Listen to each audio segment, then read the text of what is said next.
一位科学家研究完300个轮回转世的案例后，发现人在7岁前可能保留着前世记忆，而且上辈子死于非命的人更有可能记起前世。胎记或许也与前世死因有关，这是真的吗？古今中外轰动一时的转世人都具有这些体征吗？新来的朋友可以点个关注，带您了解更多精彩内容。在短视频网站上，一个名为海涛老师的儿子的用户上传了一段视频。视频中，一个4岁的小男孩清晰地说出自己前世打过仗，地点在越南的老山前线。除此之外，他还表示自己以前被人叫做小王，参加解放军之前认识一个叫李岩的女孩，两人关系很好。后来自己在战场上打光了所有子弹，突然就什么都不知道了。这段视频发到网上之后，很多人认为这个男孩应该是在老山战役中牺牲的战斗英雄转世，而一些网友还根据男孩提供的信息，找到了一位名叫王仁先的烈士。这位烈士就是在老山战役中牺牲，他在前线10天的时间里就收集了敌军数百条战斗信息，只不过后来被敌人发现，他没能活着离开战场。据悉，王仁先烈士生前有一位心爱的女子，名字正是叫阿言。不过关于王仁先烈士的资料在互联网上都能查得到，再加上这个年龄段的孩子模仿能力强，模仿大人说话并非难事，很多人认为这个故事不过是茫茫互联网上又一个博眼球的营销号。不过关于前世记忆，还有一个比这个案例更玄学的故事，以下内容未经科学证实，请大家当故事听听就好，理性观看。对于前世记忆流传比较广的，应该是央视主持人宋英杰的儿子小豆包。宋英杰是辽宁沈阳人，2018年他在微博中提到，他4岁的儿子小豆包一直坚持自己是四川人，离开四川已经有10年了。他在四川有1儿1女，他非常想念他们。宋英杰觉得有些奇怪，于是他说了几个四川的地名。当他说到北川的时候，小豆包说就是这里。有网友表示，小豆包可能是当年汶川地震中的受难者投胎转世，只不过转世后保留了一些前世记忆。不过后来宋英杰的妻子又出来进行了澄清。当然，科学界对于投胎转世并没有证据，不过凡事总有例外。一位名叫伊恩·史蒂文森的科学家就一直坚信轮回转世存在，他用40年的时间走遍世界各地，收集了300多个关于轮回转世的案例，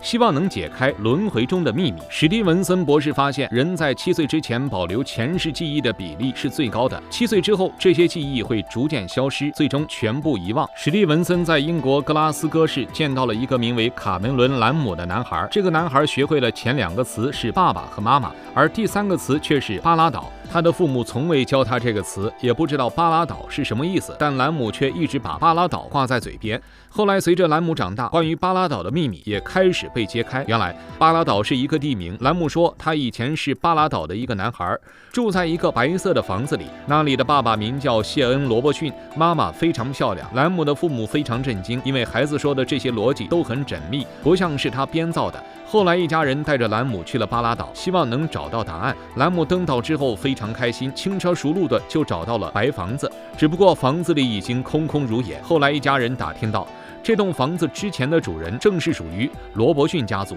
关于这件事，英国媒体曾广泛报道，还拍摄了相关纪录片，引起了很大的反响。不过在所有前世记忆中，最普遍的还是对枉死的执念，这是怎么回事呢？科学家调查了300多起轮回转世案例，他发现一个人如果前世是死于非命，往往更容易留下前世记忆。他这一结论有何依据？在美国有一个叫泽利·安德逊的男孩，他从小就会说一些奇怪的话，比如我很疼，我以前是疼死的，那时我已经很大了。到他4岁的时候，他告诉父母，汽车开得太快了，一辆大货车开过来，我就被撞死了。对于这些奇怪的话，他的父母也很担心，还专门找了精神疾病的专家咨询。当时美国十分流行催眠疗法，而在对泽利进行催眠后，他们从泽利口中知道了他前世的秘密。原来泽利前世名叫詹美赫塞，住在奥克拉荷州。15岁那年，他被一辆货车撞死。听到这番话后，泽利的母亲十分震惊，因为他有一个被货车撞死的小弟弟，名字正是詹美赫塞，死亡年龄和地点竟然与泽利说的一样。要知道，他们从来没有对儿子提起过这件事，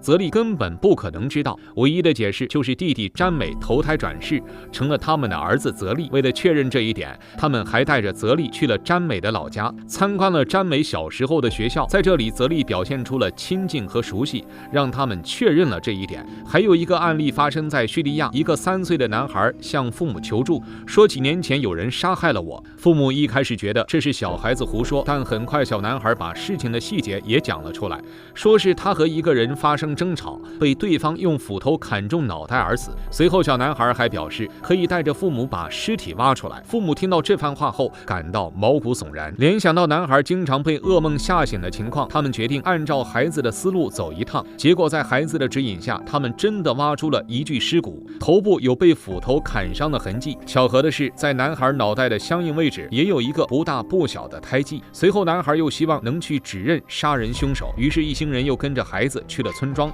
并当场抓出了杀人凶手。凶手一开始矢口否认，但听到男孩讲述的所有细节后，他彻底崩溃，大哭着承认了罪行。这件事在叙利亚也广泛流传，还曾登上当地新闻，引起人们热议。史蒂文森博士在研究了相关案例后认为，胎记的产生和前世的死亡方式有一定的关系。比如，叙利亚男孩被人用斧头砍在脑袋上，来世的脑袋位置就产生了胎记。如果一个人前世是被枪击胸口而死，胸口也可能产生胎记。所以说，胎记先天缺陷或者其他特殊身体特征都可能和前世经历有关。比如再生人唐江山自称其前世为陈明道，陈明道因打架斗殴而死，腹部被人划伤，而在唐江山的腹部就有一个长长的胎记。史蒂文森认为，前世记忆大部分只会存在于7岁之前，7岁后会逐渐淡忘。不过也有一些特例，或许是因为执念过于强大，前世记忆也会伴随一生。比如在英国有一个叫多罗西的女孩，她的前世记忆就伴随一生。她根据自己的记忆出版了书籍，被称为最真实的转世，全球可信度最高的转世人，靠前世记忆帮考古学家找到埃及重要遗址。这到底是怎么回事？转世人真的存在吗？这个女孩名叫多罗西·路易斯·伊迪，1904年在伦敦郊区出生。作为家中独生女，多罗西备受父母宠爱。最初，多罗西并没有表现出异常，但在她3岁的时候，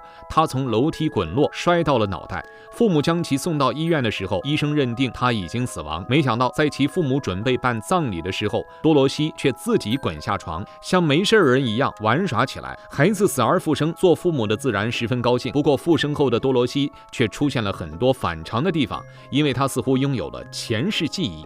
首先，她纯正的伦敦口音发生了改变，就像是一个外国人在讲伦敦语。其次，她开始做一些奇怪的梦，梦中她住在一个巨大的石头建造的房子里，在房子旁边是一个美丽的花园。多罗西相信这里才是她真正的家，所以在梦醒之后常常吵着要回家。最开始父母只觉得是孩子年龄小，把梦境当成了现实。然而在多罗西9岁那年，一件事情的发生却改变了所有人的认知。当时多罗西跟着父母前往大英博物馆参观，这里有英国从世界各地搜刮来的奇珍异宝和历史文物，人们看得目不暇接。不过多罗西对一切都不感兴趣，直到他走到埃及展区的法老雕像和女神雕像时，突然停住了脚步，因为这一切太熟悉了，就像是他亲眼见过一样。随后他看到雕像旁边的庙宇照片，这些复印照虽然不清楚，但特征明显。就在这一瞬间，更多的记忆冲出脑海，原来这个庙宇就是他梦中居住的地方，这里就是他的家。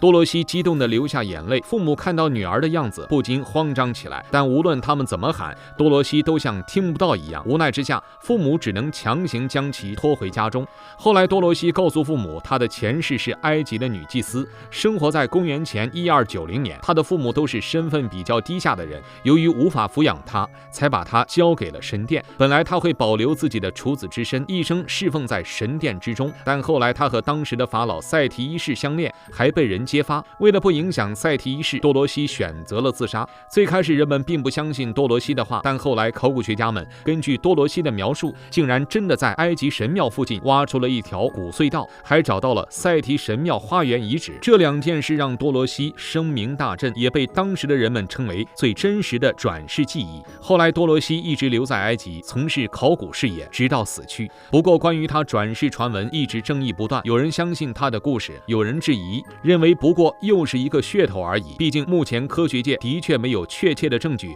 能够证明前世今生的存在。看到这里，您有什么想说的呢？欢迎留言讨论，我们下期再见。